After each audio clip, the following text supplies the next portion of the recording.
Good afternoon, or good evening, I guess. Welcome. Thank you for being here today. We are very grateful for your attendance at what we think is going to be a very important meeting.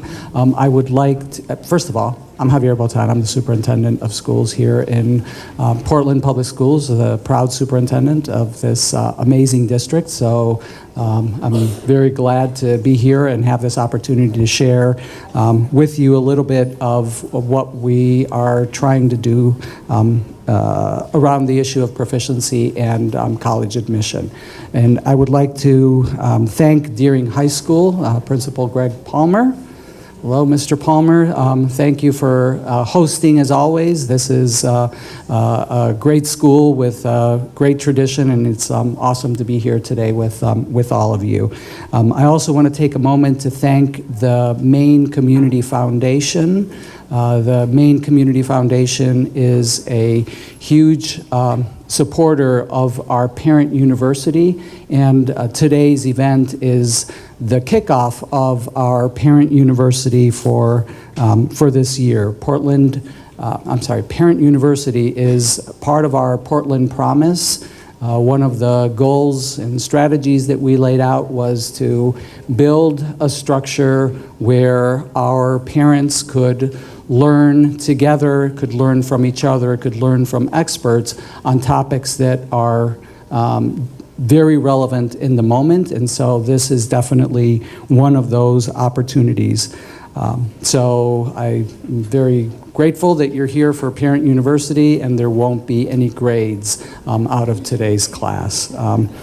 Over the past year, we've brought a lot of new conversations to the community through Parent University, from the importance of diversity and inclusion in our schools and in our community, and the value that that adds to our students' education, to helping parents to navigate issues of anxiety among teenagers, or raising resilient boys and girls in media climates that sometimes don't lend themselves to that. So those are the kinds of things that we've done in our Parent University sessions, and today is the kickoff of our 2018-19 season. And at the end, I'll talk a little bit about some of the other things that we have ahead of us. Today's extremely important because we are opening Parent University with a session about college admissions and proficiency-based learning.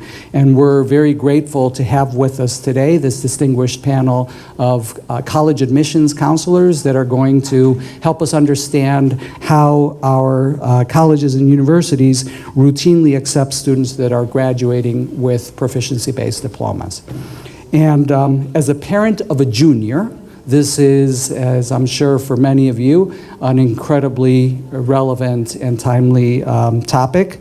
My child attends Casco Bay High School, which, as many of you know, has been a proficiency-based school for a long time, and also has a tradition of having students accepted into competitive universities. And so this is, as the parent of a student who is striving for attending a competitive school, it's very important to me and my family to also understand how this works.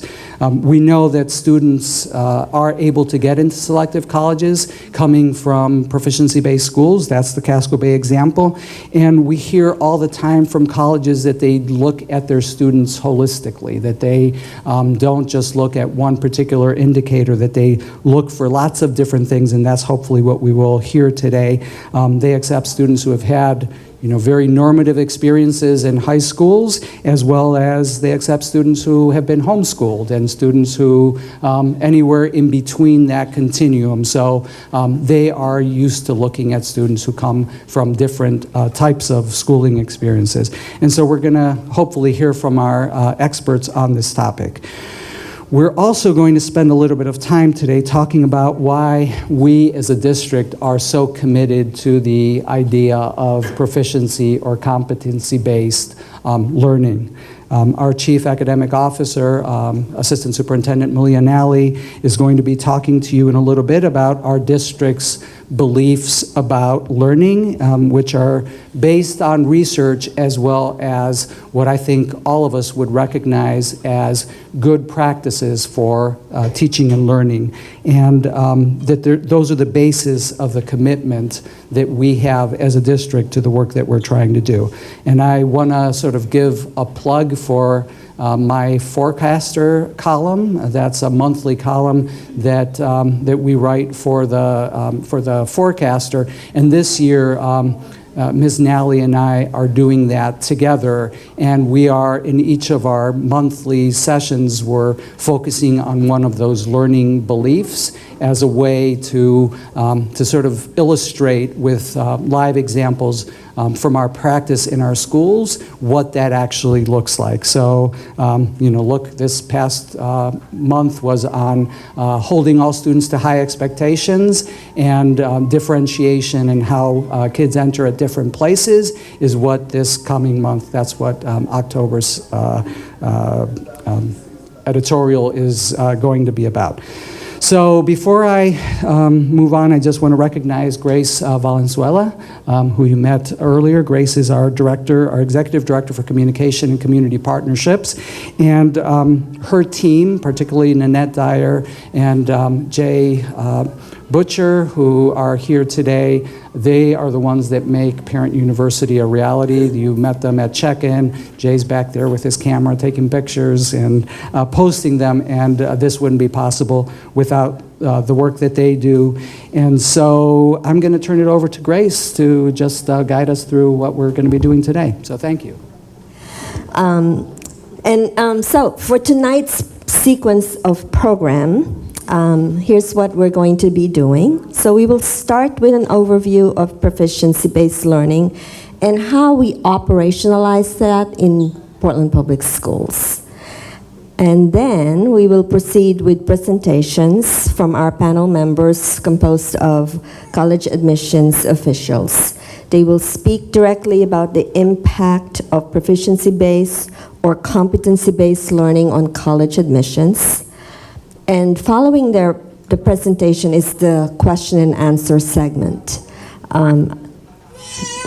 Index cards have been passed out around, and if please jot your questions on the index cards.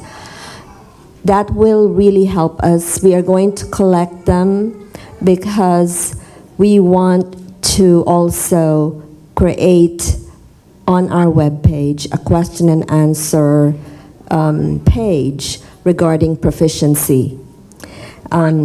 So if you think of questions as you listen to our presenters, please jot them down. And if you need extras, we have volunteers out here, and just raise your hand and we will give you the index cards.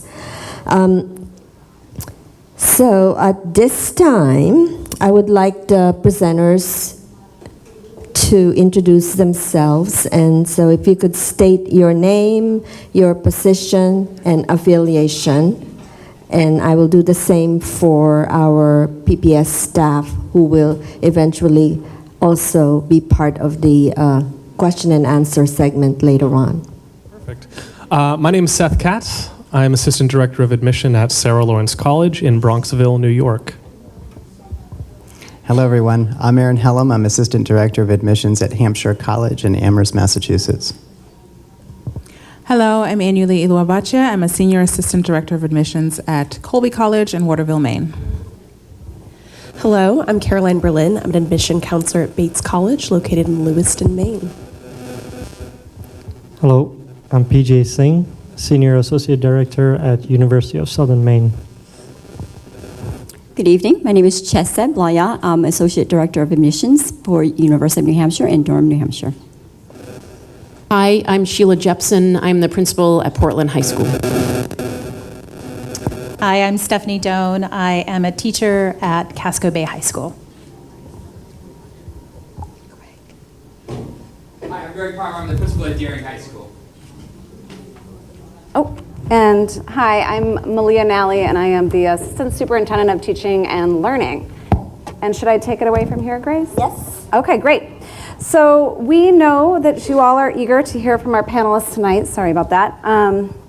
But we do want to take just a short amount of time to introduce you to how we think about and define proficiency-based learning across the district. Because we know it can be confusing to people, and we know that people often think mostly about the grading when they think about proficiency. And to us, proficiency-based learning is a holistic approach to teaching and learning, which at its most basic level is about being very clear and consistent about what we expect students to learn, and then supporting all students to get there. It's based on this understanding that we learn when we try things, when we make mistakes, get feedback, and get to try again. And so it favors growth and final learning as most important. It also emphasizes clarity as a way to empower students. So a proficiency-based approach makes what kids are learning and how they're doing more explicit and transparent. When we know our strengths and areas for growth, it's easier to target exactly what you need to do. So it's kind of like the difference between saying, I'm okay in English and I'm doing really well in reading and I need help with including more details in my writing. You know, that's kind of the difference in terms of precision and transparency. And so in many ways, teachers have been doing practices which we would consider proficiency-based for a long time. They've been doing things like planning their lessons and assessments from consistent standards, giving students feedback on their learning, creating structures that support students who need extra time, extra help to get there, and creating opportunities for students to excel and go beyond those baseline expectations. But at the same time, our work here in Portland around proficiency-based learning has sparked a lot of really deep and important reflective conversations about our teaching practices, about our school structures, and about our district-wide structures. It's pushed us to collaborate more closely and to think really critically about, is our system truly set up to encourage growth and learning for all of our students? We've been on this trajectory of proficiency-based learning for the past 6 years. And we've had, though, just to note, you know, we have had schools that have been doing proficiency-based learning for a long time. Casco Bay, the superintendent mentioned King Middle School, and really our elementary schools are much more proficiency or competency-based in their approach. When we rolled out our district plan last year, the Portland Promise, hopefully many of you have heard about that, we thought it was important to ask ourselves if what we've been doing to evolve to this more competency-based approach is really aligned to our goals in the Portland Promise. And that made us revisit what I think is a really important question, which is why? Why are we doing this? And from there, that led us to define and really kind of write down on paper our underlying beliefs about our students as learners. And that helps us really think about, are these teaching practices aligned to these beliefs? So we got together as a district, principals, teachers from all of our schools, all grade spans, and we articulated those beliefs and we talked about those teaching practices that we use. And those beliefs and practices are essentially our definition of proficiency-based learning in Portland. So we're going to just briefly introduce you to the beliefs. Before we do that, I would love for you all to think for 30 seconds about yourself. And think about yourself as a learner and what you needed in school, or even what you need now when you're learning new things. What helps you learn? So think back to yourself in school, or think about yourself right now. Just take a few seconds. And when you have just one idea, turn to the person next to you. It'd be great if you met somebody new, but if you're next to someone you know, that's fine too. And we're going to talk for just 2 minutes and share with each other something you need as a learner that helps you learn more effectively. And hopefully I'm loud enough with this microphone, so I'll bring us back in just 2 minutes to share a couple examples, and then we'll talk about our beliefs as a district. Okay. And I would love just maybe 2 people, 2 brave people, to share an example of what you said to your partner, or something cool you heard from the person you talked to. So 2 examples that came up. We make your children do this all the time. Anybody willing to share? Where you're pointing to someone, Greg? Oh yes. Oh yes. Thank you, Mickey. Discuss about the different expectations Like, you know, it's okay to really accept that you can fail and then you have some other, you know, the support to try to boost you up. And then also what we have shared is about that, you know, you can have maybe some short and long-term goals and having, okay, if I fail, so I still have a plan B to try to get you back on track. Yeah, awesome. Thank you so much. And was there one other person over here that everybody was pointing at, or at least Greg was pointing at, that wanted to share? Yeah. Sarah and I were talking, and we were just agreeing that for us, it helps to write things down. It helps to sort of repeat, put things in our own words. It helps to have to articulate what we've learned to someone else, and that we also like to learn with visuals. Thank you so much.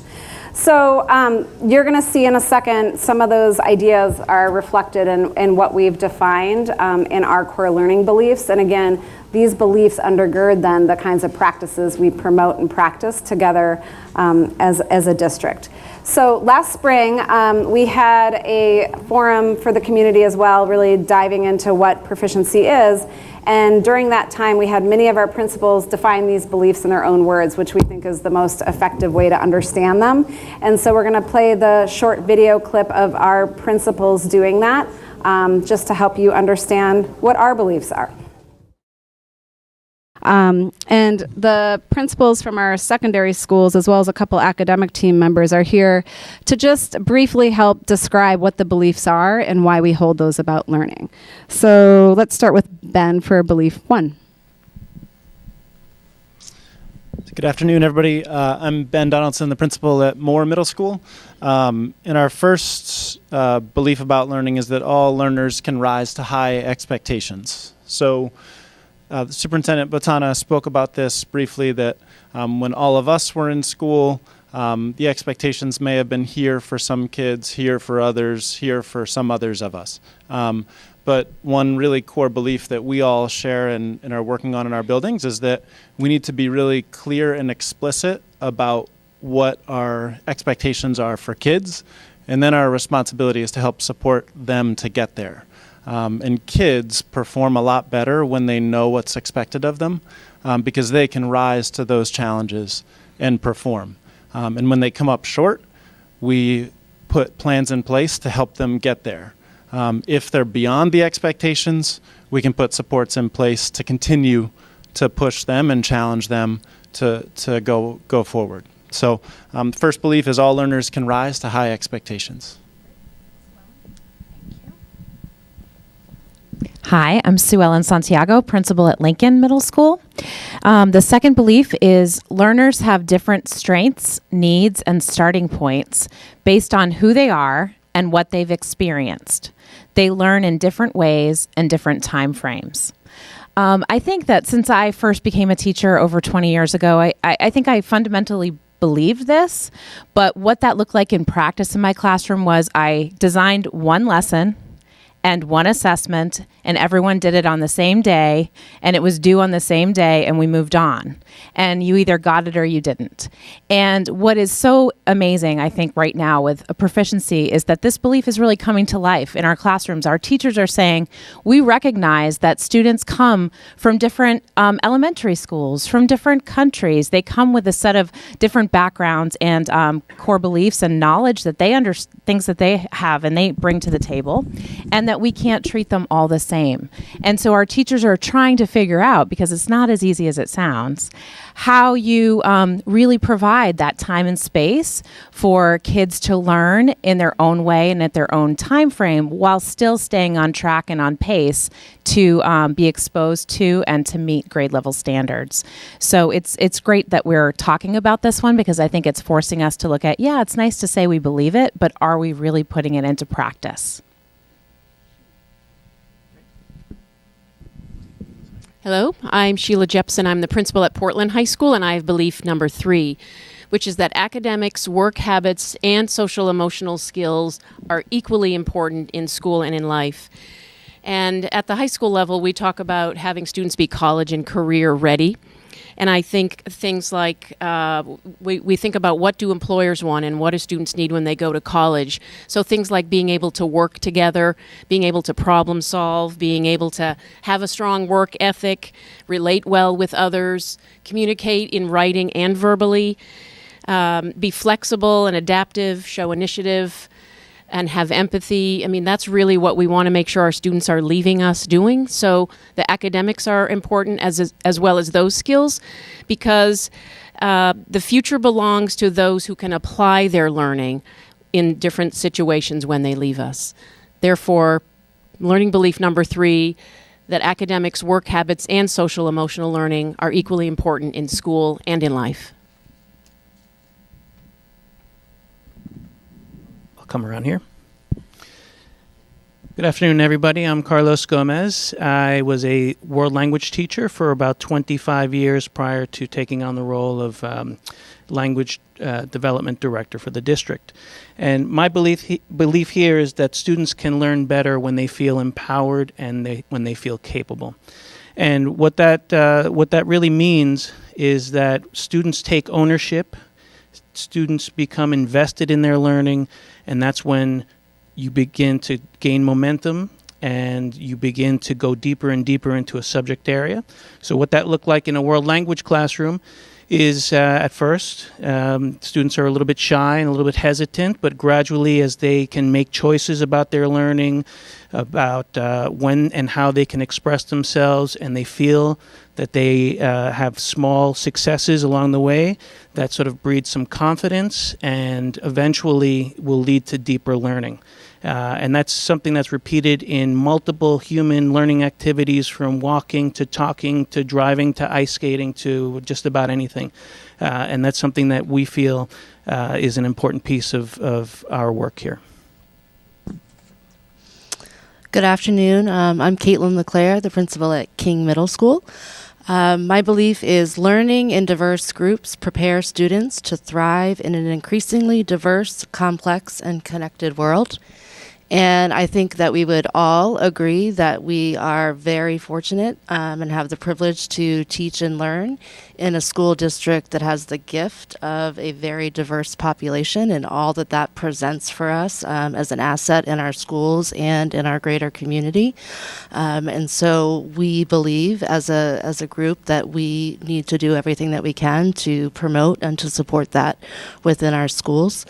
And in addition to that, the idea that it's very important for all of our students to have the opportunity to learn in diverse groups.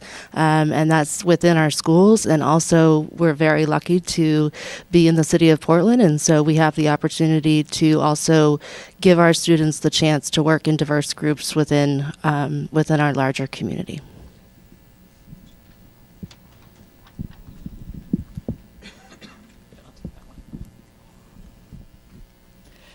So I'm Angela Atkinson-Duina. I'm the Director of Research and Assessment at the district office. And the belief I'm going to talk about is practicing and learning from mistakes are natural and necessary parts of the learning process, which I think most people think, oh, sure, that's easy to believe. But it really turns out, if you take that to heart, that it means when you ask kids to take on challenging learning tasks, or you ask them to develop skills that might take them a long time and be worth developing, that you also want to create that safe environment where kids are supported and where they are not penalized. So that has implications for our assessment and grading practices. And that's, I think, the kind of one of the important things of that. So practicing and learning from mistakes are a natural part of learning for kids. Hi, I'm Derek Pierce. I'm principal of Casco Bay High School. I'm also going to introduce the young gentleman in our midst, Matt Suslovic, who's a Casco Bay High School alumni, and he's joining us. He's currently a freshman at Bates, and you'll hear from him later on. So I'm here to talk about learning belief number 7, belonging, engagement, and joy help a learner achieve. And I'm proud of the word joy appearing in our list of beliefs, because I think we know as educators and have experienced over time that when kids feel great about where they're in school, when they're invested not just in their head but in their heart, they bring forth their best work. They're more likely to engage deeply in whatever the task is before them. So it is part of our job as educators to make sure we know each student deeply, and we figure out what they really want in life and who they are, so that we can support them in being their best and happiest selves, because we know that's good just for them developing as human beings, but also good for them as students, because they're going to be more likely to push themselves harder when they feel like they're known and cared for in a community. The engagement part also means that we try to engage kids in work that's real, in doing actual service or benefit for our community by taking on the real problems that so surround us in our society, and help develop solutions that will enable them to feel empowered to make more change as they become adults. So I think, do you all have the paper that has the beliefs and then there's the practices? We're not going to talk through the practices, but hopefully that's helpful to you. And again, I mean, this is what proficiency-based learning is to us here in Portland. And before we jump into the particular conversation today, we just felt it was important for you all to understand what that means, because I think there's a lot of confusion and different ideas and assumptions about that. And we just wanted to be clear, this is what it is to us here in Portland. So I'm going to pass it over, invite Sheila up, and I think, are you going to come up too, Stephanie? Okay. And Greg. And we're going to shift over to the panel now, and this is where we're going to go deeper into the particular question you're all most interested in this evening, which is how does a proficiency-based diploma that comes out of this proficiency-based learning system get interpreted and understood in the college admissions process? So, Sheila, without further ado, you can kick it off. Thank you. And before we start the Q&A, our panelists from the schools have been given some prompts. And so I'm going to just review what those prompts are, and then I will just ask you to start in any particular order and respond to these prompts.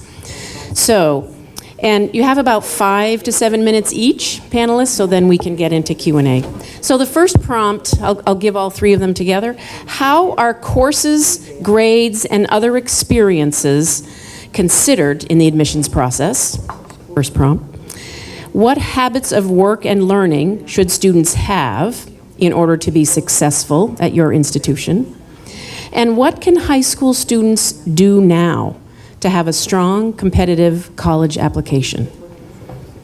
So. Yeah, I'll start. We can go down the line or go in a random order. It doesn't matter. I will first of all just pretty much echo everything that was just said about proficiency-based grading.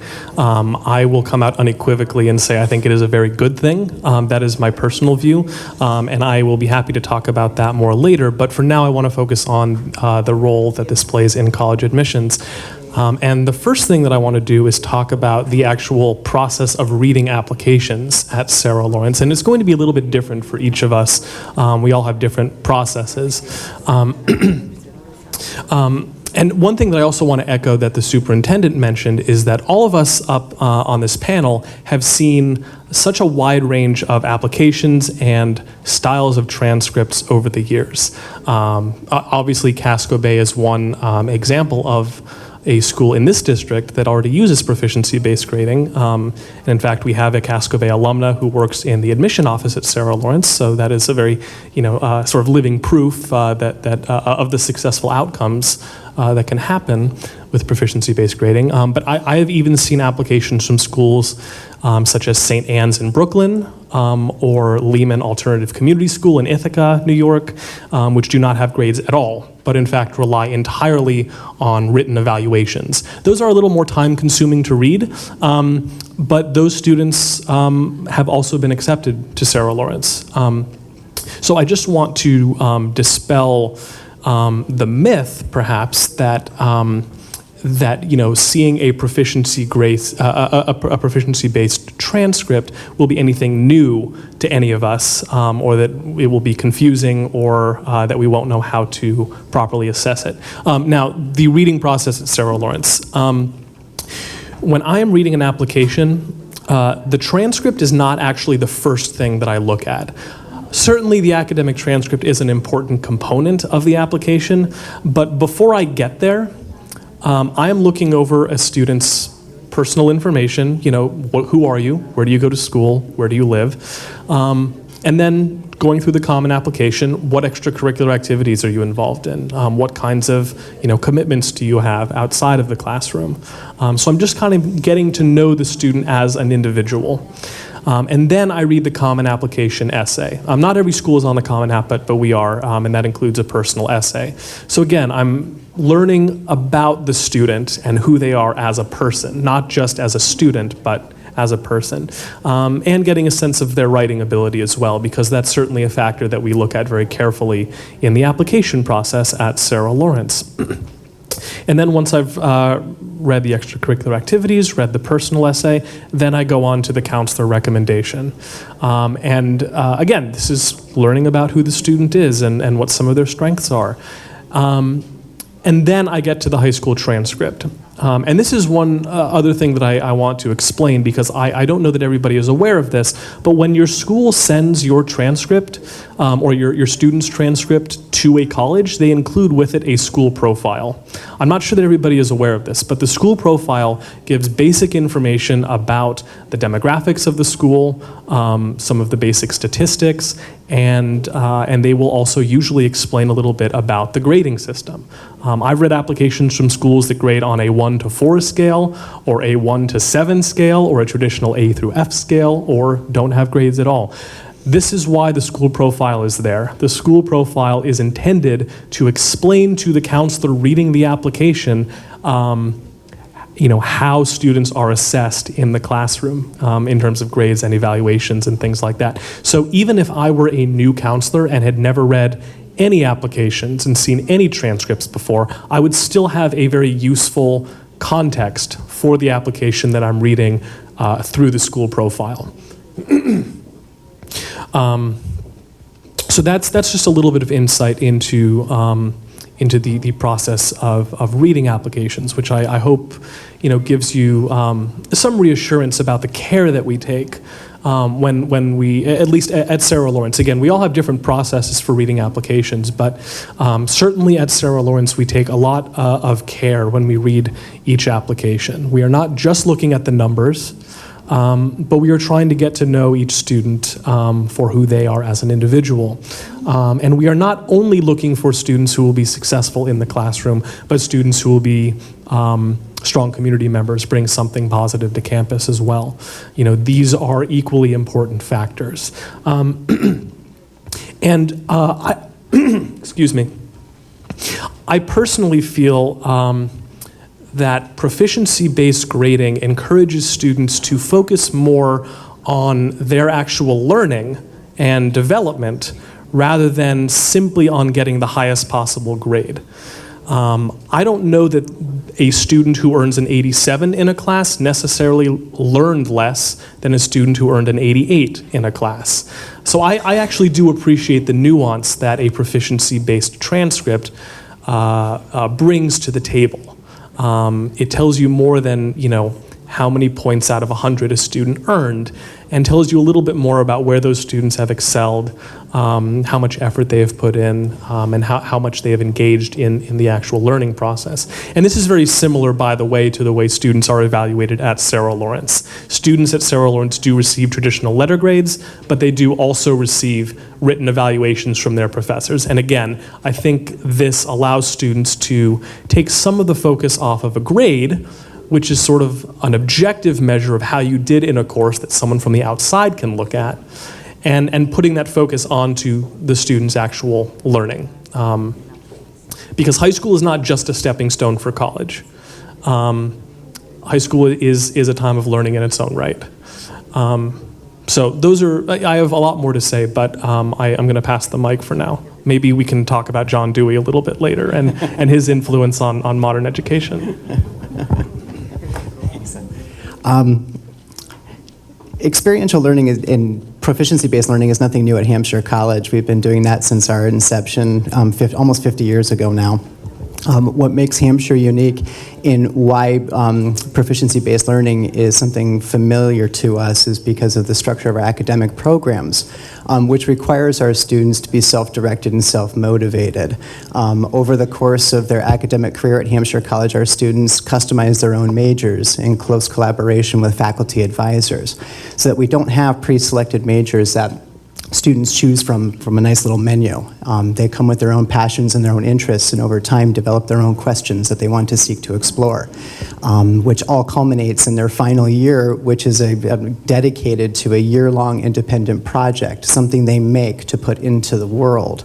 That demonstrates their contribution to the larger conversation that they had been exploring and now are a part of. We also at Hampshire College, we've been doing narrative-based assessments since our inception as well, so we don't do any alpha or numeric grading at all. It's all narrative assessments, so our students have a very comprehensive understanding of the progress of their learning from the beginning of the semester to the end of the semester, and from the beginning of the year to the end of the year, and then throughout their academic career. Built into part of that narrative assessment is a retrospective or a constant self-evaluation or self-reflective process as well. So students not only collaborate in the creation of their learning in their majors, but they also collaborate in the evaluation process as well. So students at Hampshire, and the kinds of students that we look for in the admissions process, have a lot of self-direction, self-motivation, the capacity for self-advocacy, because they have to navigate a lot of uncertainty in those first couple of years or first few years of college. Our students have to be comfortable with saying, I don't know. And then seeking the answers to those particular questions. Hampshire College students also come with a lot of different interests. And one of the things why we appreciate having a customized major is we don't want to force students to choose between their different interests, but in the process of their education to figure out where those connections lie, where they can draw connections between their passion for environmental sciences and their passion for modern dance. You know, how do those influence each other, and what kinds of questions can they answer using that kind of synthesis? You know, that's essentially what our academic structure is seeking to do, is to allow students to sort of achieve that sense of critical thinking by creating synthesis. How do they draw connections between what they're learning and what they're interpreting to who they are and what they know about the world according to their own experiences? I'm trying to think of the prompts. So could you maybe speak to what can students do now to have a strong competitive college application? Absolutely. One of the things that and this is going to be very particularized for Hampshire College because we also have a very holistic sense of our admissions process. We are the only test-blind college in the nation, so we do not accept any SAT or ACT scores. Your students can submit them, but they'll be redacted. We really take a very holistic and narrative approach to learning who our students are on an individual basis. Obviously, the transcript is an important tool, but we look at the narrative of that rather than the bottom line GPA. What is it telling us? What kind of story is it telling us about the students over the course of their academic career? What kinds of courses are they taking? What kinds of courses are they pairing up together? What kind of interests do they have? Where they struggle and where they have challenges, how are they meeting those and how are they overcoming those? Because we all know that 4 years of high school is not smooth sailing. You know, there are going to be challenges and moments of failure, and how do students respond to that?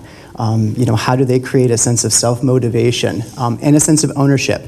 I mean, all the words I'm echoing we heard in the video there in terms of the proficiency-based learning outcomes. It's really consistent across the board when you're talking about proficiency-based learning. So what a student can do now is what a student can do now is, for Hampshire College's perspective, is engage all of their different interests. Really be passionate about learning.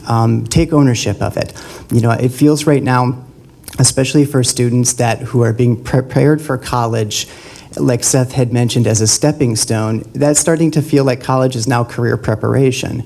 And I always try to have my students separate the two questions that are being conflated into one when somebody asks them, what do you want to do? Because essentially what that student is being asked is, what do you want to do for money? And those are two very different and separate questions that need to be distinct right now in a student's life.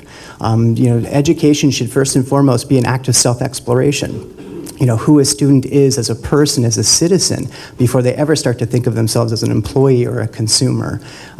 Graduates of Hampshire leave empowered with the sense that they can navigate through any kind of uncertainty and change and adapt to any change that they're going to face in an ever-changing and faster-changing world as they approach. So engage all of your different extracurricular activities, community engagement, make things. As part of our application process, we encourage our students to submit supplemental materials of things that they've done that they care about. If they paint, if they dance, if they play music, if they write, if they conduct their own scientific research.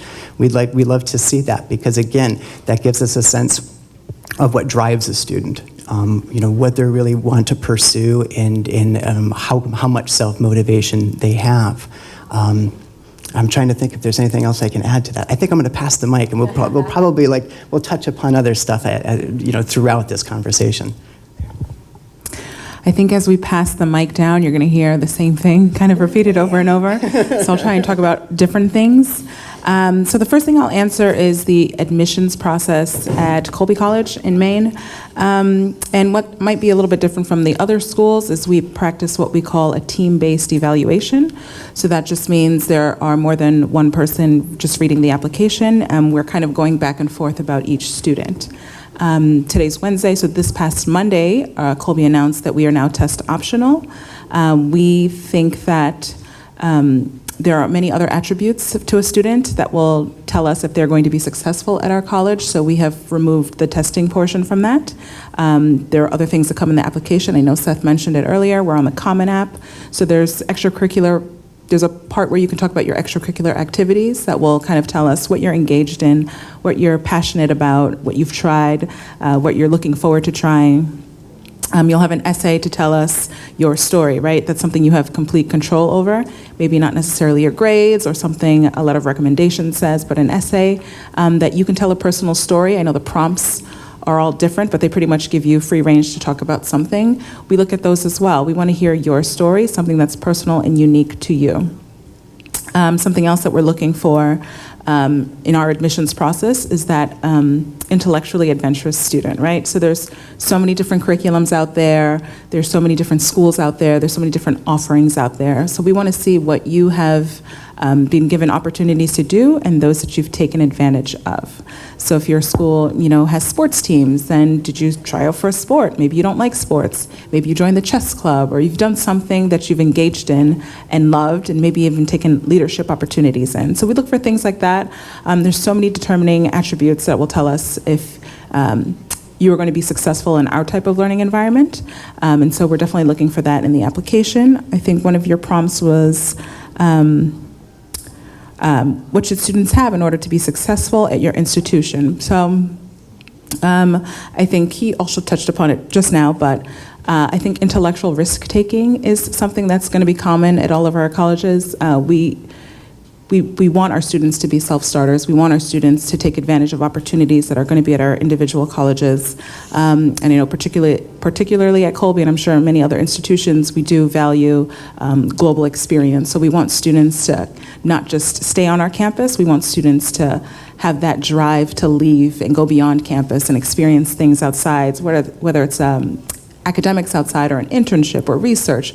We want students who are going to take that challenge and push themselves even further, even before they come to our school, but also while they're at our school. So I think students now will show signs of that, right? You'll have the students who want to push themselves, maybe taking challenging courses or maybe starting research on their own, doing independent study. We see a lot of that coming through all of our applications. I'm sure students who, just start learning a language because they're interested in, bought a Rosetta Stone or taking classes on YouTube. That kind of indication that we'll see tells us that the student is enthusiastic about learning, right? We all want those kind of students to push themselves. They're going to be pushed in other ways already on campus, but we want them to also know how to push themselves. Is there another prompt that? I think you covered it. All right. Thank you. Passing it on. Hi there. My notes are on my phone because I'm a millennial, so you'll apologize if I'm looking down on my phone. So let's start, I guess, with our transcript review. As many of my colleagues have mentioned, we see all sorts of different kinds of transcripts. In one season alone, I'll read applications from Louisiana, Nigeria, and China. They're all very different. So our goal and our job is to find ways to read them equitably, to give each student a fair shake, so to speak. So that's why we look a lot at a school profile. The school profile will tell us, again, the demographics of an institution, also the technicalities of the grading system, because again, they go everything from 4 to 10 point scales, narrative transcripts, all that good stuff. So we're looking a lot at your school profile. We also travel a lot, so we can see your institutions and we can meet your counselors, start to get a sense of what is expected and what your school environment looks like. So that way when we read your transcript, we're reading it within the context of your region and your school. So what Bates and many selective liberal arts institutions are looking for typically are 4 years of the 5 core areas, so math, English, science, history, and a foreign language. Typically that's not a hard and fast rule. We're just looking to see that students are challenging themselves and are ready to take on a rigorous academic experience. We're looking to see how students challenge themselves, the kind of rigorous courses that they take, again, within context of your school. So some schools offer 200 different APs in a full IB program. Some schools offer no honors classes, and that's not a student's choice or fault. But we are looking to see how you challenge yourself within the curriculum of an institution. And lastly, we're looking for achievement. And as we've said, that looks it is measured in different ways at different institutions. More nuance is always helpful, more information is always helpful, so I do enjoy reading proficiency-based transcripts. So overall, students are not going to be disadvantaged based on the grading system that they have. That's our jobs as institutions to make sure that we're reading transcripts fairly. Moving on a little bit to what students can do to succeed at our institutions. So I'm sure parents were all familiar with the mantra of hard work and time management, right? Obviously, these things are going to serve your students very well. At Bates, we also really highlight collaborative and integrative thinking. So we're looking for students to make connections across their different classes and both, perhaps from their community service opportunities and their classes. We believe that students are going to leave our institution ready to engage a whole world and answer complex questions. So they need to be able to draw from multiple sources. And of course, collaborative thinking is very important. Students learn as much from each other as they do from our faculty members. They learn a lot by teaching and rephrasing. So being able to see that on a proficiency-based transcript is really exciting as well. And lastly, what can students do now as they're kind of thinking about that application process? Mostly tonight we're talking about the transcript. Obviously the classes they're taking is very important. For students, my advice is to stay focused. Testing can be a piece of an application process, although as many of my colleagues have pointed out, there are many institutions that are test optional or even test blind, which I did not know was a thing. Very amazing. So testing can be a piece, but there's a lot of other opportunities out there for students who are maybe really strong students but don't test well. The extracurricular activities, we touched on that a bit. Many institutions were looking for quality over quantity. However, students, whatever they're passionate in it, just as long as they're kind of pursuing it, perhaps picking up leadership or mentorship opportunities. I will note that we know that students have different responsibilities and expectations at home. So we don't disadvantage students who perhaps need to work or perhaps are caring for younger siblings or family members with special needs. This is an important context of what your student is going through, so we really encourage students to put that in the activity section on the Common Application. And then the recommendation letters, those are really important as well. They give us a lot of context on the guidance counselor end for what your school looks like, and on the teacher end, how your student learns and how they fit into a learning environment, how collaborative they are, how much they engage and participate. So the foundation starts now. Particularly junior year, so encouraging students to kind of get to know their teachers, maybe stay 5 minutes after class and talk a little extra about the reading, engage in class and volunteer. That can all really go a long way towards making those important relationships. Yes, so recommendations. And the last piece, essay, very brief. If you want to write better, and read more. So encourage your students to read more. Briefly. So kind of what I hope you take away from this is the reading process is very contextualized, holistic. We're looking at you within the context of your school and not comparing students across broad regions, and also that students have a lot of agency in this process and how they describe themselves and what narrative they put forward. So starting to think about that early is really important. Hello. They've left us with nothing much to say, so I'm going to try to answer this as best as I can. So I work for USM, but prior to this, I've only been at USM for 1 month. But I have 12 years of experience in admissions, and I've worked at public institutions, private. I've also coached men and women soccer, so I have a very broad perspective. I'm going to put this on myself a little bit. I also grew up in Ghana, West Africa, being born to Indian family, so I speak many different languages. I currently have to review applications from overseas, as well as Cumberland County. All of these transcripts are very different. Looking at a transcript from Nepal versus one from the US versus Ghana. You know, it's going to be very different. So in my job, I'm not here to gauge which student is better than the other. My gauge is who is the student. So I think someone else mentioned this, learning who the student is.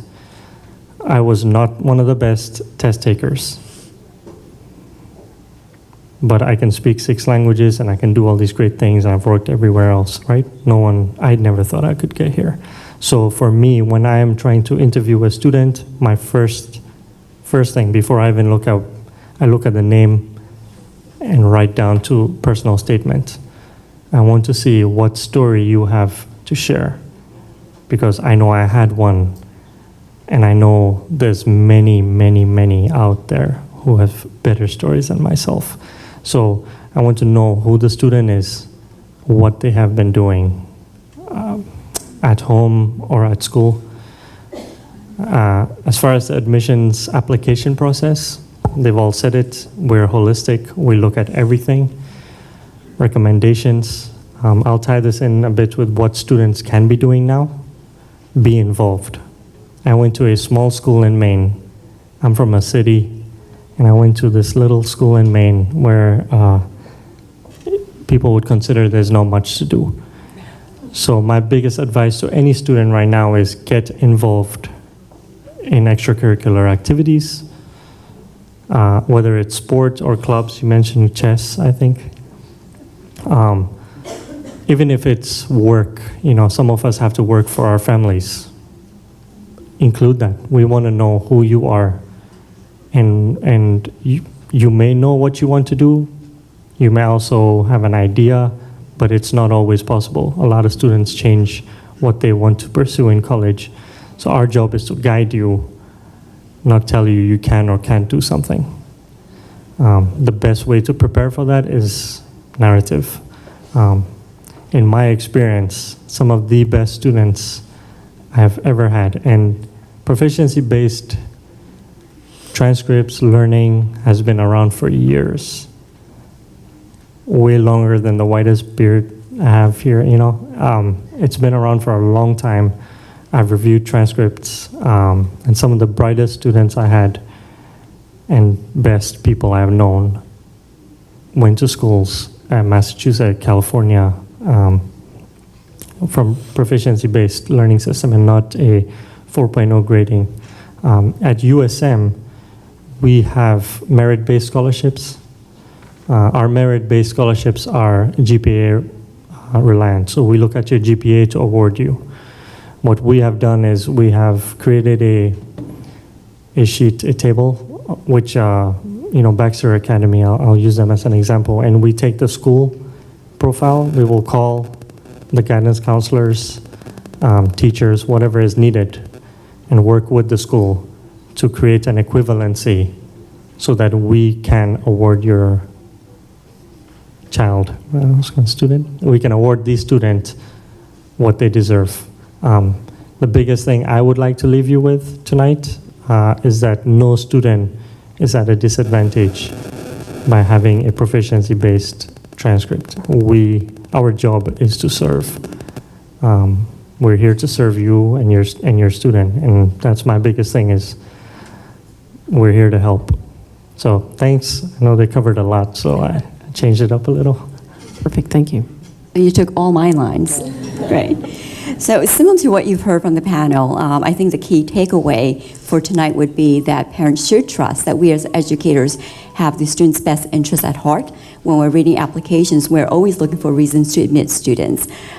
Similar to the way each of us talked about reading the application, it is a holistic review. I've worked at 3 different institutions, and they've reviewed slightly different, but the end goal is always, can the student do the work?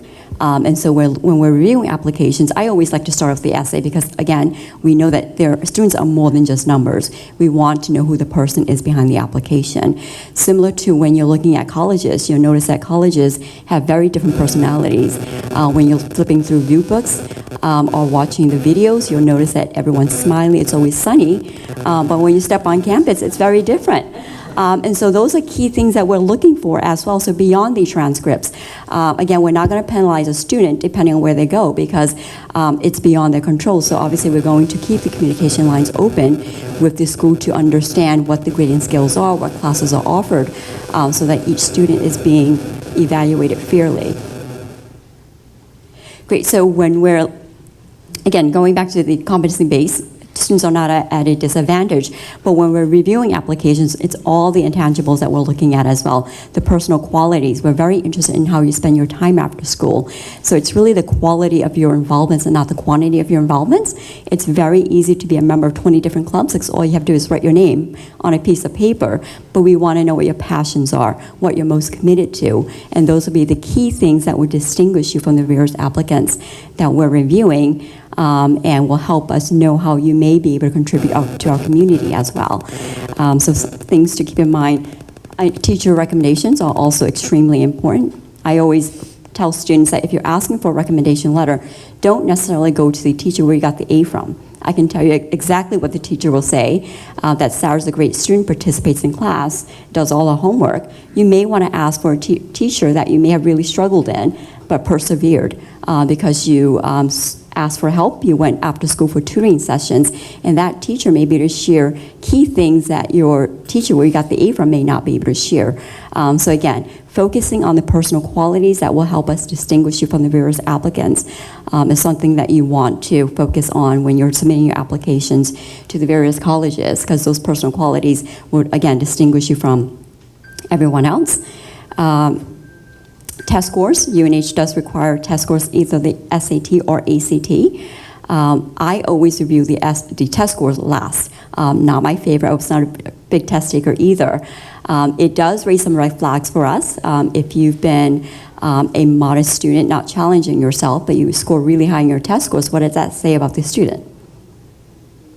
It tells us that the student has the potential to do very well, but may not have chosen to apply him or herself in the classroom. And so that could be an issue as well when you're on campus without your parents or someone telling you to do your homework. That's a concern for us.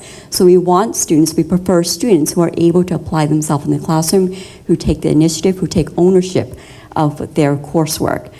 So ownership is extremely important also when you're submitting your applications. You should take ownership, reach out to all the different resources, to the counselors, to your teachers, because again, we're all here to help students. And it means a lot more to us when the students are advocating for him or herself, more so than a parent advocating for the son or daughter. It does speak volumes. I've had experiences where a mom would call me every day and tell me that it's her daughter's first choice, and ultimately the student ended up going somewhere else, and it was the mom's first choice for the student, so not necessarily the student. Anything else? Another minute if you want. Okay, and so what can students do now to be competitive for admission? I would highly recommend that students do the research. Keep in mind that the schools will have different requirements for admission. UNH, for example, has a 2-year foreign language requirement. There are other schools that have a 3-year minimum foreign language requirement, and that would mean consecutive language. So it will need to be 3 years of French, 3 years of Spanish. So those are key things that you want to focus on. Do your research to make sure that you're meeting all the requirements of the school and not just the requirements that are expected for graduation at the high school level. That's it. Great, thank you. And we finished with time to spare, which is good because that means we have more time for your questions, which are coming in. So I'm going to get started with some questions, and I'm sorting them here. And someone is going around and picking them up, so feel free to send those along. So I'm going to start, and not everybody has to respond, but just feel free. Here's no particular order, but some that are coming in that are duplicates. How do you evaluate proficiency transcripts for financial aid? And maybe you can't answer that, but you can for your financial aid colleagues.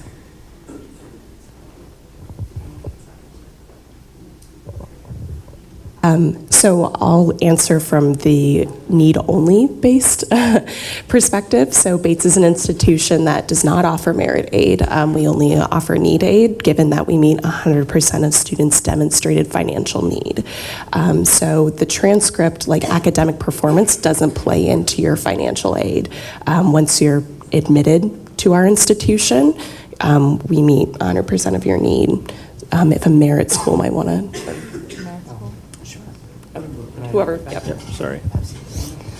I think I kind of touched on this earlier. So you have to file your FAFSA, but as far as admissions is concerned, we already have the scale, our sheet that tells us how a student, where a student falls on our GPA graded list, so that we can award the student merit-based scholarship.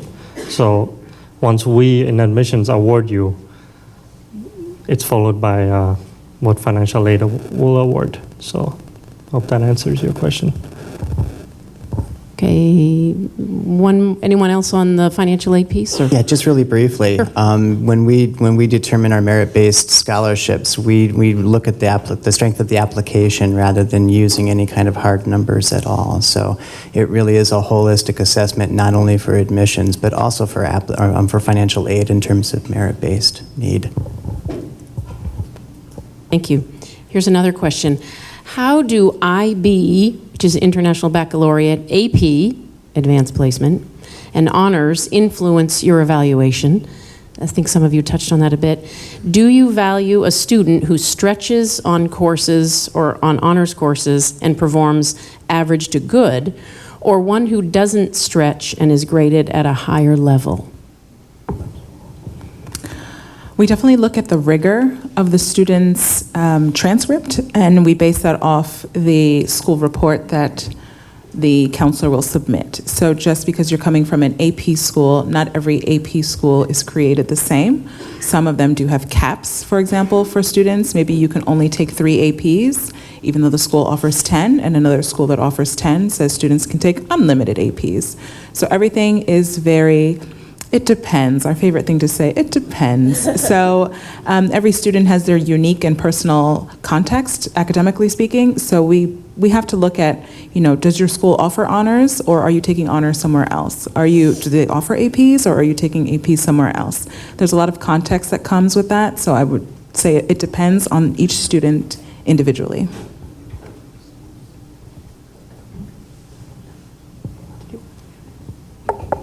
So ideally, students should know where their strengths are. We always encourage students to challenge themselves in areas where their strengths are.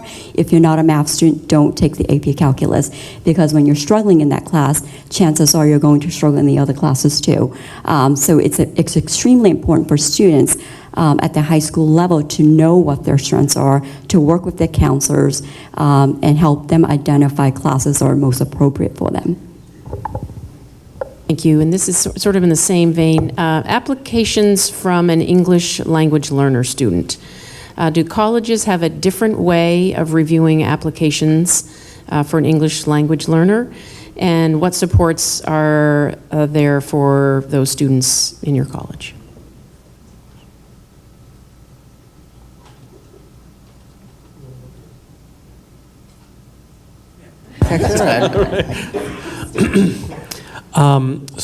For students for whom English is a second or perhaps even third language, we do require the TOEFL, the test of English as a foreign language, or the IELTS. We don't have a minimum score to be considered for admission, and students are only required to submit their results from one of those exams if they have not been studying in an English language curriculum for at least 2 years. So if you have been taking an English language curriculum for 2 years, you are not required to submit the TOEFL. For those students, I often recommend doing an interview as part of the admission process. Some colleges require an interview. At Sarah Lawrence, the interview is optional. But this is also a good way to convey your English ability just by actually meeting face to face with a counselor. So that's another thing to keep in mind as well, is if a college offers an interview and you are an English learner, then I would encourage you to take advantage of that opportunity. And I just want to echo everything that Seth just said about TOEFL requirements in terms of proficiency. We do also have an interview process in place. One of the things that we stress at Hampshire, that if it's really student dependent, really, because we've had students that speak 4 or 5 different languages, but that still are able to be self-advocates when they need to in terms of being in English and being able to communicate with faculty. So that's really the bottom line, is how if a student is able to engage and collaborate and wants to actively participate, as opposed to being hesitant or kind of taking a back seat at all because of any fear of or lack of confidence that they might have in their language abilities. We've got a really diverse population at Hampshire College, and everybody is really encouraged to join the conversation, join the table. I would just highlight, if your student is an English language learner, to learn the requirements of each institution and the resources. So I'm hearing 2 years over here for Bates. We require, we'll need TOEFLs or the IELTS from students unless they had 4 full years at the high school level taught primarily in English. So it's different for every institution. And then the resources. So for example, at Bates, we do have a tutoring center, but we primarily work with students on their writing. And we have fewer resources for students who might need a little more help in speaking in English. So we might not be the best environment for someone who is still learning English. So knowing the requirements for an institution and the resources that they have. So at USM, we do require TOEFL and IELTS. It can be waived. You'll be working with me. But as far as support goes, what I really enjoyed, like I said, I've been there a month, so I'm learning a lot of new things and why am I working here. An awesome thing that we offer at USM is the ESOL program. So if a student is lacking, whether it's writing or comprehension or in speaking, USM does have a support system in place. And we try our best not to let the student feel that it's like remedial or something like these are credit-bearing courses. Once they complete this, they advance over to the next stage, which is progressing in their degree program. The biggest one I would mention is like nursing. That's we really need to make sure that the student is able to comprehend and write if they want to be a nurse, for instance. So we do have support, and we do have requirements for testing, but again, it's a case by case and work with an individual. Okay, here are a couple of questions related to GPA. So how do you translate proficiency-based grading into a GPA? And what about schools that kind of grade on a curve? Are proficiency-based learners at a disadvantage? So kind of two-part.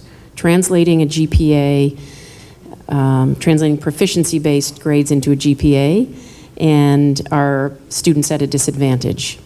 So students are not at a disadvantage if they attend a school that is on a competency or proficiency base. We do work very closely with the school counselors to better understand the grading system if it's not clear on the high school transcript. And so we often will reach out to the schools to get a better understanding of where students might fall within their class. They are reviewed in the context of what is offered at their school. And so again, they will not be compared to other schools that have a 4.0 scale, for example, or a 100 grading scale. When reviewing for scholarships at UNH, every counselor will be responsible for specific regions. So for example, I am responsible for all the Maine students, so it's my responsibility to know and understand what the schools offer so that we're not penalizing students who attend schools that may not be on a more traditional grading scale. And so I would work with the counselor to advocate for those students that I feel are deserving of scholarships. And so that's also why I feel it's important for students, again, to take ownership of the process.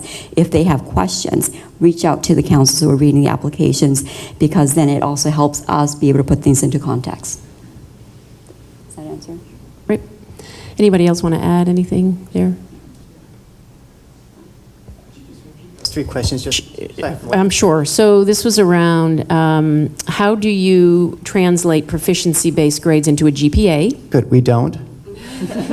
And what about schools that grade on a curve? Are proficiency-based learners at a disadvantage? No. That was it? Excellent. That was easy. And this might kind of go with it, but how will the transition from a traditional grading system to a proficiency-based system impact current seniors applying to college?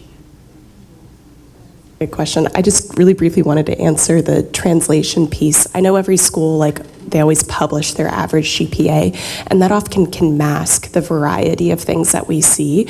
You'll also notice that oftentimes those numbers have a little star by them, and they say, oh, weighted, or on a 4-point scale. So already these numbers are kind of diluted. They'll be a part of the pool that you're seeing.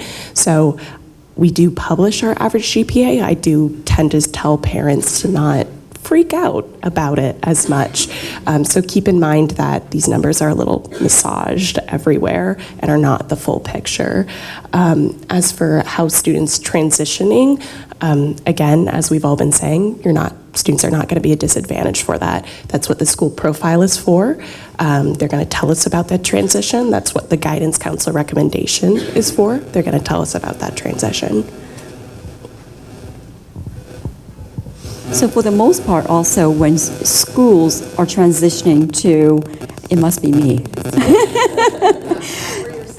Right, I think so. So when schools transition into competency or proficiency-based, I've noticed that the trends tend to be very similar. So if a student was a solid A/B average, that's also reflected when they transition into the proficiency or competency-based as well. So it's pretty consistent.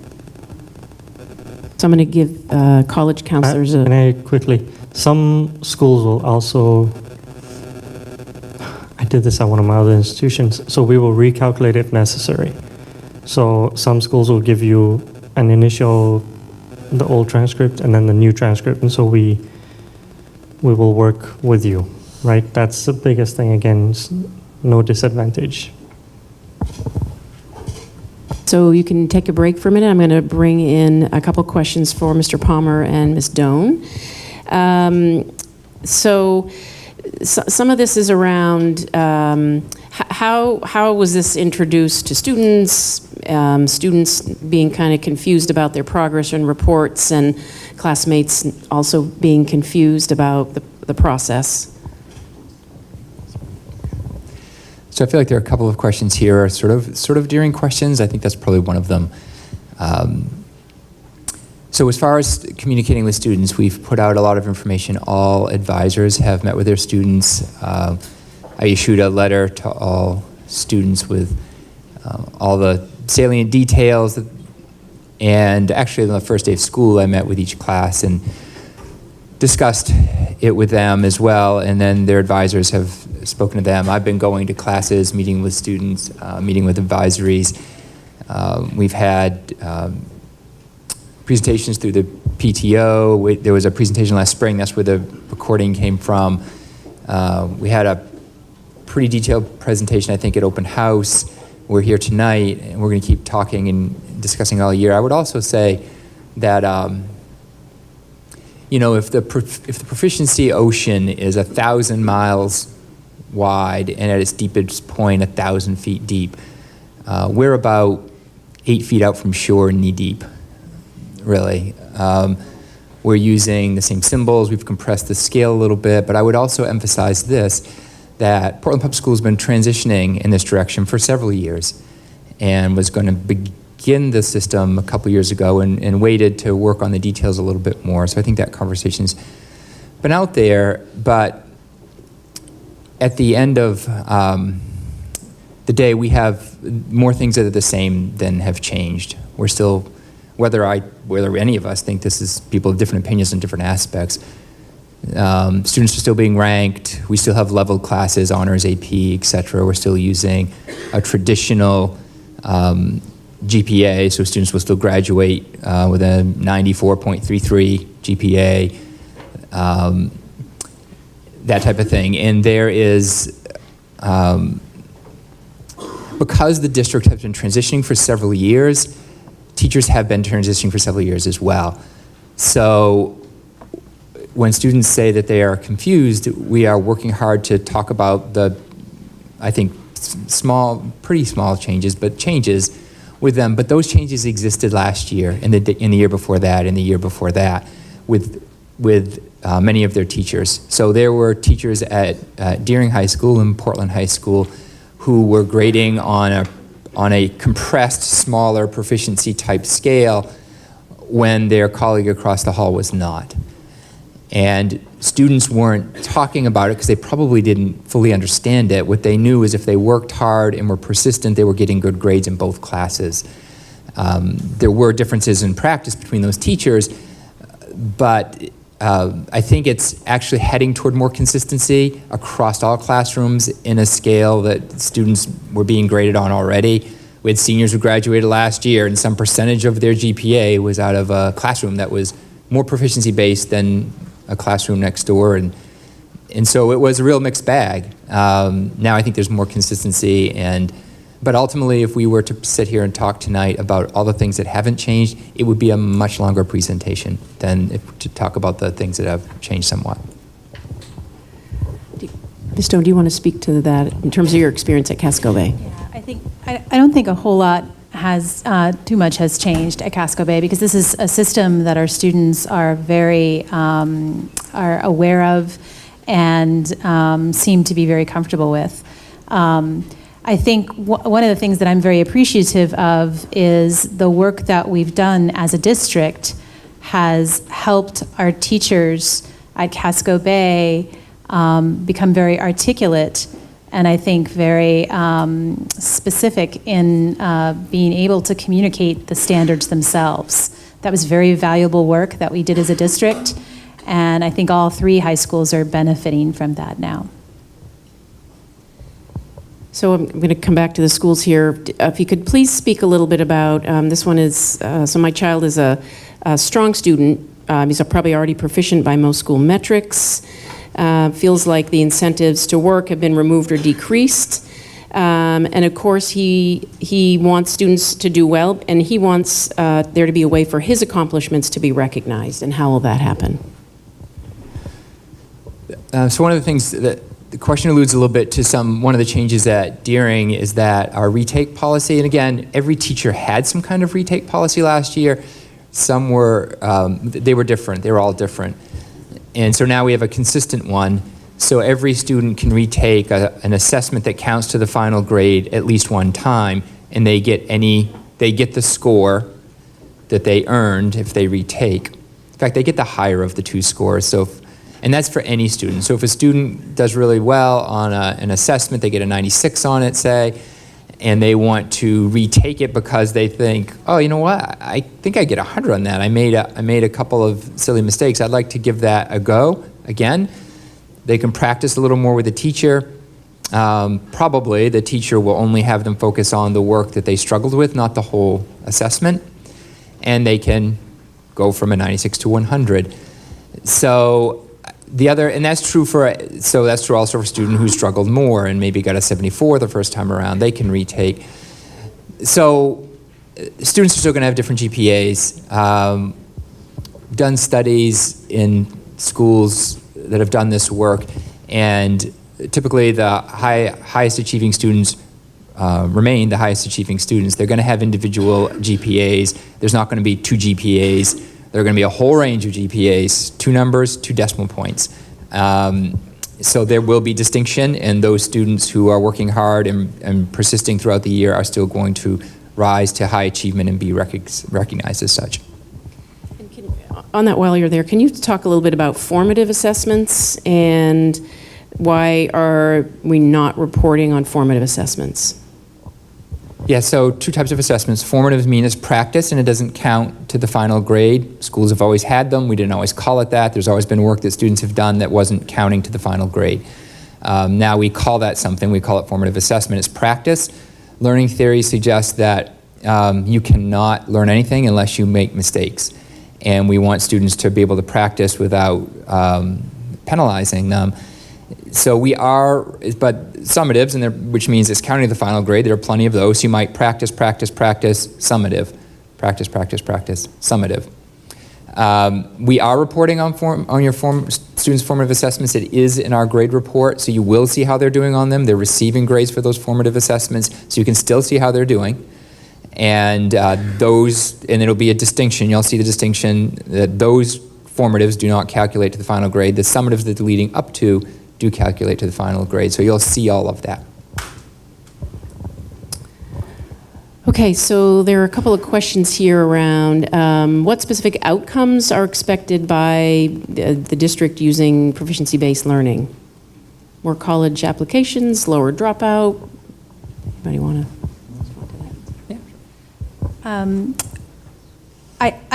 I'll give a little bit of background. I taught for 6 years at Darien High School before I taught at Casco Bay High School, and I've now been at Casco Bay High School for 12 years teaching within a proficiency-based system. And one of the big differences that I noticed kind of right away was that within a proficiency-based system, I noticed that the grades that students were receiving tended to be more reflective of what I thought was actual learning, and that was, very satisfying as a teacher. And then I think as the years progressed and we got better at using this system. I think that is something that a core belief that I have, that within a proficiency-based system, that the grades that my students are receiving, I think, are reflective of their learning. It's not reflective of them compared to any other student. That's not what this is about. This is about their own experience and their own learning. And so, to me, that's one of the big advantages of a proficiency-based system. Because what you're looking at and thinking about is a standard. And then if the student is exceeding the standard, as a teacher, you are thinking about what are the qualities of that work that are helping the student meet the criteria for exceeding the standard. So in the end, then the grade is very reflective of that student's learning. Yeah, yes, lower dropout rates, less absenteeism. One example that we know is true in college, and I believe it's true in high school as well. Every time a student has to repeat an entire course because they failed it, their chances of matriculating from a college go down. Some estimates are between 25 and 35%. So if you fail or you don't have the skills you have to take a course before you can get into a credit-bearing course, you are lessening your chance of graduation every time that happens. So I think that's true in high school as well. And the least successful remediation practice on the planet is repeating a course. So now in proficiency-based, we can be more targeted. I got a 65 in a course. I may not be repeating, when some students will repeat an entire course, but I may not have to repeat the entire course. I struggle particularly in these two areas. We're going to help the student in those particular areas instead of having them repeat the entire course. So that will bring students to school more often. It will keep them more hopeful toward graduation and cause fewer dropouts ultimately. I would say the biggest outcome that I want to see out of this work is that students are practicing more. The pattern that we're looking for, we are incentivizing more practice, and that's how students become strong students. A lot of this discussion tonight is about how students get into college. I am specifically concerned about what happens on day 2 of college.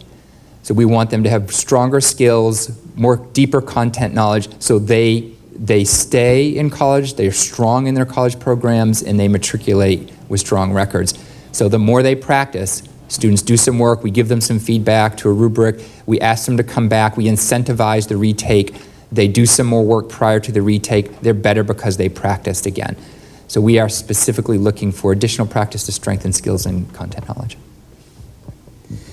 All right, so I think back to the college counselors. I think I'm getting this question right. What percentage of schools use proficiency-based learning, and do you expect more colleges to have this model? Right. And yeah, I'm not sure of I doubt anyone knows the specific number, but I mean, one of the other states for which I'm an admission counselor is Vermont, and they're making a statewide move to proficiency-based grading. And I can tell you just from visiting high schools, all over the country over the past year or two, that this is a very hot topic at the moment. The Portland School District is not alone in making this shift. This is happening all over the place. And like I said at the beginning, I mean, I have even read applications from schools that do not use any form of grading system. So I wouldn't say that a majority of schools are doing proficiency-based grading, but it's nothing new in terms of my reading load over the past 3 years of college admission counseling. It's something I've seen many times before. Yeah, we see a lot of our applicants come from proficiency-based learning schools, and it's simply because of the unique nature of our academic program and its structure. Their students are already comfortable, already familiar with the process, so they can come right in knowing how to self-direct and how to self-motivate in order to start to customize their own major. That's a tremendous amount of responsibility for a student coming in to take on. And so the students who come from a high school background that's already prepared them to do that, so that they already have a sense of self-advocacy to be able to start to ask their own questions and develop and customize their own majors. It's a pretty natural fit. And in fact, here in Maine, I was visiting Casco Bay and spoke with just these two dynamic students. They were doing everything. They had these wonderful interests, and it was so wonderful that they were a part of an academic environment that encouraged that, that didn't force them to draw boundaries between their different interests and their different disciplines, or to make choices between them either, but to figure out for themselves where they were drawing connections between them.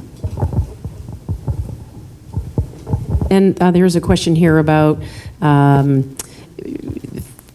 what are neighboring high schools doing? Cape Falmouth, South Portland, are they moving to proficiency-based grading? And I'll answer that and say yes, and they are ahead of where Portland is. Some of these schools are a number of years ahead of where we are in the work that we've been doing, and when I talk to colleagues all around the state, everyone's at various stages, but they are all in the process of move to proficiency or already are there. So they're ahead of us.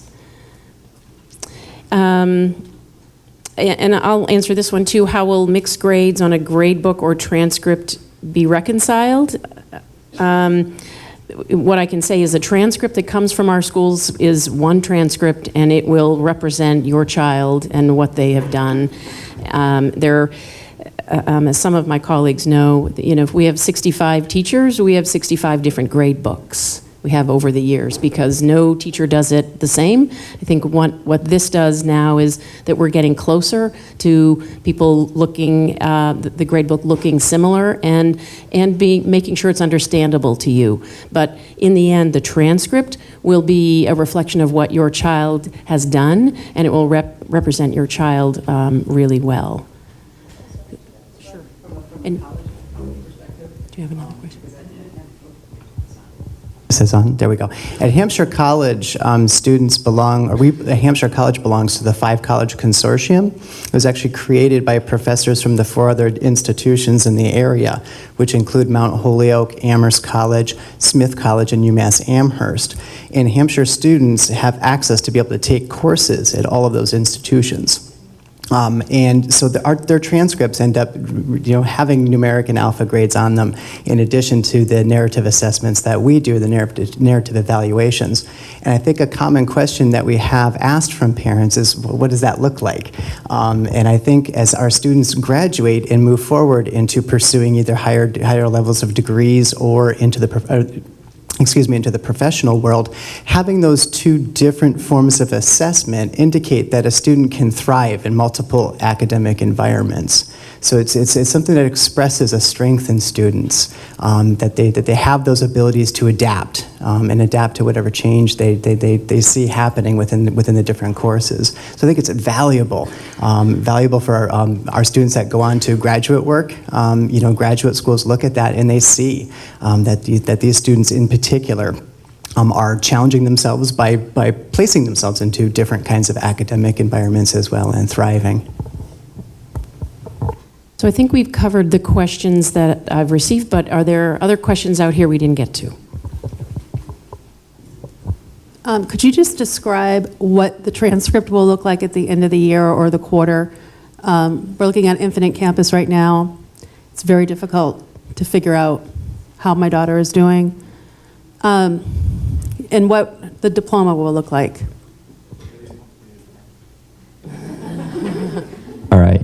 So transcript's going to look like the transcript looked last year. So students will have English, AP, Lit, 95, 1 grade. The standards in that class will be reconciled into a single numeric grade that's between 0 and 100. And so the design, look, and feel of the transcript will be the same as it was last year. As far as reading the new IC, I'm putting together a screencast for parents and students to go over that. I think there's more information on it, but when you look at the very top of that, you see some yellow boxes with the grades, and those are the grades for each standard. And then just slightly below that, there's another yellow box with the grade that totals those. So that's the top of it. A little further down, you get that broken out again by standards. You can see the areas that your student is struggling in presentation but is a very strong writer. For instance, you can see how that breaks down. Then you'll get those, then a little further down, you'll get those formative assessments that built up to the summatives that counted, and a little further down you'll get the Howells grade of how their habits of work are looking.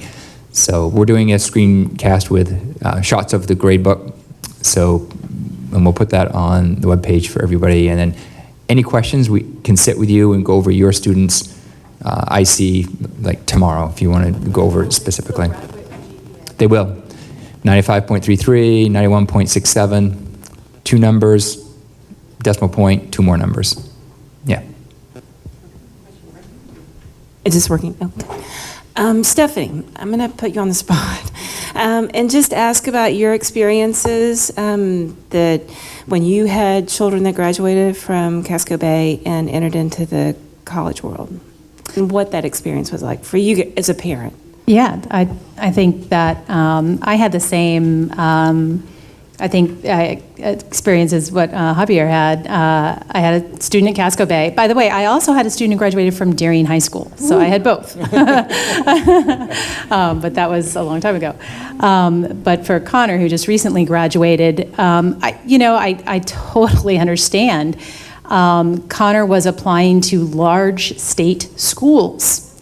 And, we had a lot of students at Casco Bay apply to smaller liberal arts schools and had great success, Ivy Leagues, no problem. But one of the questions I had was, are the large state schools gonna deal with this? Okay. And so I remember going to Stephanie Doyle, the guidance counselor, and talking to her about that. And she's like, oh yeah, no, I got this. And so one of the things I want to really emphasize is the importance that the admissions officer talked about is the importance of the school profile. It really is it's something that they really do look at. And so on our school, Casco Bay school profile, our grade system is explained. So, I talked with Steph and she said,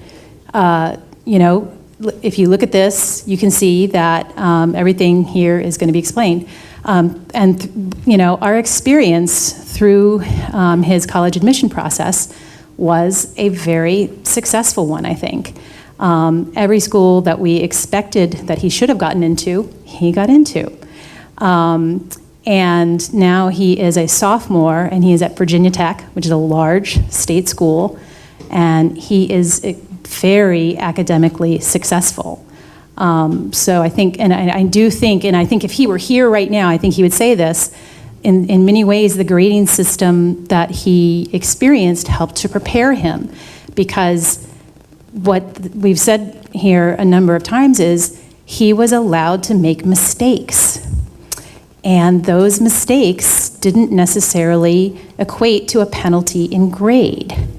And so what I think he gained as a learner was he became an academic risk taker. Much more so, I think, than his older brother.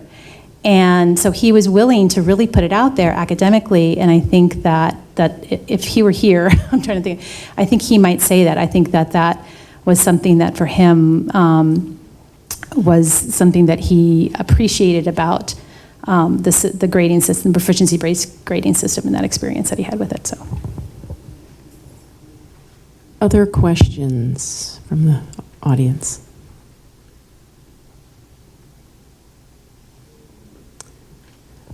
Any, yeah, sure. Sure. I don't think I need a mic, okay. But we've been trying to find websites for the schools, and I can't find hardly anything about, I think it's important when students come into a high school that they know what their grade book is going to look like, or have some kind of debrief coming in ninth grade. And my understanding was that it was all going to be around the class of 2021, and now 22. Okay. So if that's going to be applied to students who are juniors and seniors when it's crunch time, I feel that we need a lot of notification and a lot of this kind of conversation. And I would have loved to have had it, maybe in August or something. But I mean, I don't know how else to say it. But am I missing something here, or did I not get the email? No, I don't think you're missing anything. I would go back to the comment about, the district's been at this work for a while, and I think that many classrooms had already moved in this direction. And so I think that we've tried to make it more consistent this year, but I agree with you. The district, the school, and again, it's sort of I think it's a daring question. The school and the teachers did a tremendous amount of work last spring, right up into our last day of school and over the summer, and we've tried to get first information to our students starting on the first day of school, and where those documents are being distributed, and we've tried to, it's easier to have a conversation than to have a document explain it all. And so we tried to get out and have as many conversations as we can, and we are going to be posting those same documents that are used for talking points for us. So I have tried to develop a pretty detailed PowerPoint that covers things pretty specifically, and tried to refine that, and we're going to put that out on the website as a screencast with a voiceover through all the slides, because it's hard to just look at it and glean what you want to get out of it. But much of that is saying most things have not changed, and here are there a couple of things that have changed somewhat for some classrooms. All of this was happening already for some years now in many classrooms, and so we've tried to distinguish where we have made it consistent across the school. It was never going to be just the class of 2020 for us, because last year it was true for seniors, for many of their teachers. So it was never going to be that. It was never a throw the switch next year situation. That switch started to get thrown 5+ years ago. And so, but I don't disagree. We can't communicate enough, and we are trying to get quality information out to folks in as many conversations as we can have. And so I apologize that hasn't been more in sooner. One quick question directed. I have 8th graders, so we're a class of 2023.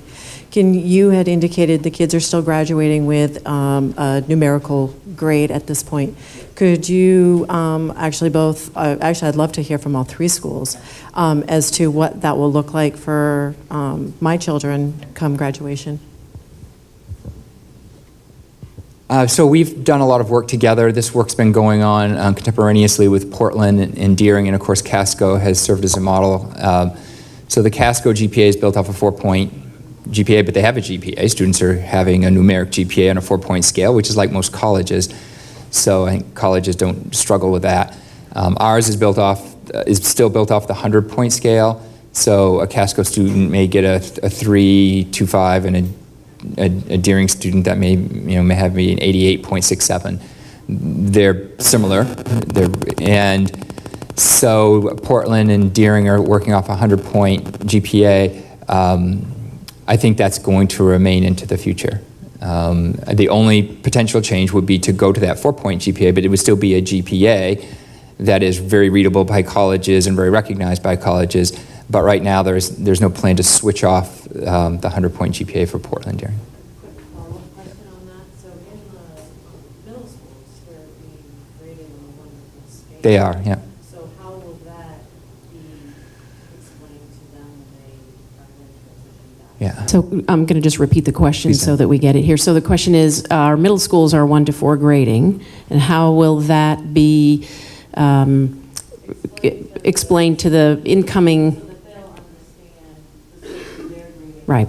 So how will that be explained to students when they come to our high schools and start the process again?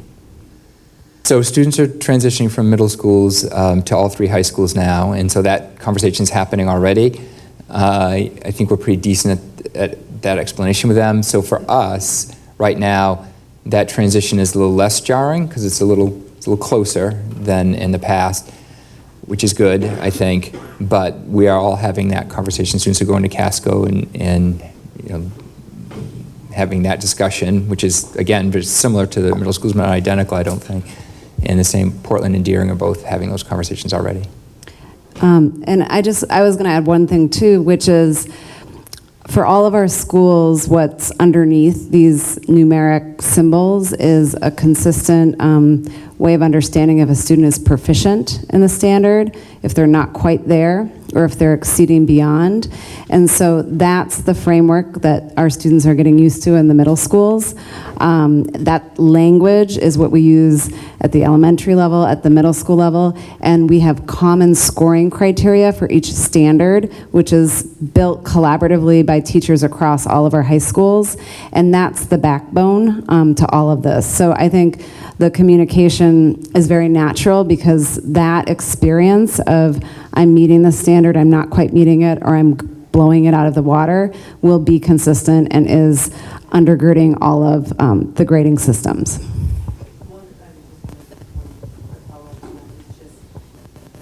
In the middle schools, the 3 is meeting the standards, and the 4 being the exceed standards. Mhm. Kids are learning that 3s are where they need to be. Mhm. Versus having that opportunity or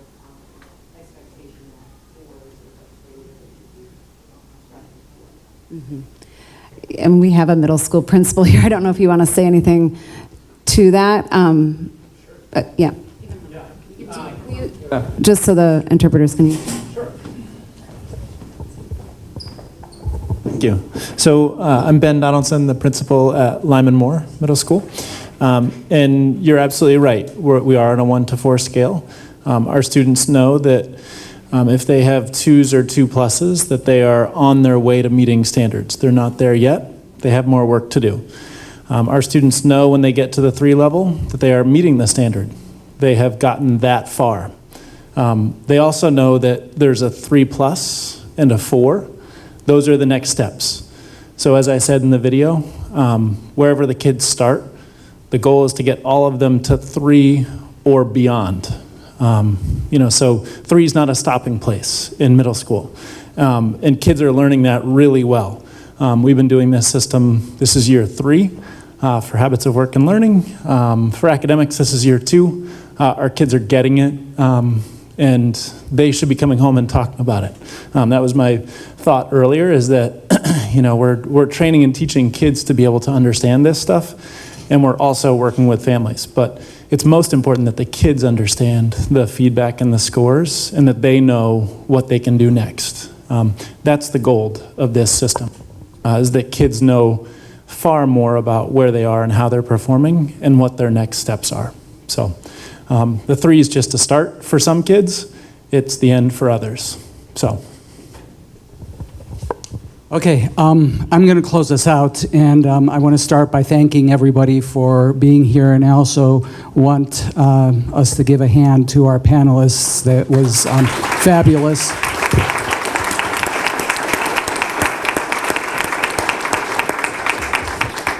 And I also want to acknowledge that some of the questions that you posed today are questions that we're still figuring out the answers to. So these are complex transitions, questions that were asked about why isn't this information out there more readily, why wasn't this information shared earlier, are not questions for Greg, but are really questions of the district and things that we need to be able to do. We've done some work on this front, as Malia mentioned, and you saw the video from our session back in the spring. We've had some of these conversations. I think one of the things, and this is not to sort of deflect our responsibility around it, one of the things that I've learned in general in my career is that people begin to ask the questions when it affects them most directly. And so I think that the reason that we're getting some of the questions, that we have the turnout that we have today, is because it's affecting people more directly. So I'm cognizant of that, and it pushes us to up our game to be able to answer those questions. And so we don't have firm answers for everything that you can possibly ask today, but I do want, and I hope that you walk away from what you heard, understanding that we're doing this with one reason and one reason only, and that's to help prepare our students for what we know colleges and universities are looking for. And if I had to sum it up, it's they want students who are engaged, who know themselves, who have developed a story, can tell that story, and have pushed themselves and can demonstrate through a variety of means that they are learners, that they are people who are committed to the next step in their life, which for our kids is, college or work. And so I think that that's the reason we're doing this work, and we are trying to figure out the technical aspects of it, and they're not simple. And I wish I could just snap my fingers and make it where everybody's got the same thing and everybody loves it, and we're not quite there yet, but trust that we are working hard and that we are going to stay engaged, and we hope you stay engaged in this conversation, because this is the work that school districts need to do, and this is the work that we are engaged in. And as you heard, we've been engaged as a district in this for 6 years, and I feel particularly proud of the work that we've done over the past couple of years to sort of take a step back, to really understand why are we doing the work that we're doing, and then committing to working with our staff, working with our parents to figure out how to make those technical changes, how to make those grading changes in ways that don't negatively affect children. And I think what I hope you walk away with from this conversation is that it won't. In the end, schools are looking for different things than what we think they might be looking for. And that was the purpose of today, is help you to understand what are some of the things that colleges and universities look at. And it's not, just if they're taking if their average GPA is 3.8, they're not, don't not send your kid's transcript in because he has a 3.75 or a 89%. That's, I think, the lesson from today. So again, this is, I know it's been a long day, and I know it's been, important conversation, and again, it's one conversation, and we intend to continue to have these on an ongoing basis. So I ask you to stay engaged. I want to thank Stephanie, I want to thank Greg, and Sheila is somewhere. I want to thank Sheila as well for their being here, and Greg for taking all of the hard questions, because you are making those changes in your practice at Deering today. So again, I want to thank everybody for being here. I want to thank you for your engagement. I hope that you will stay engaged not only in this conversation, but in everything that Parent University brings you. So again, thank you very much for your attention. Thank you very much for the support of the Portland Public Schools. Thank you to our panelists.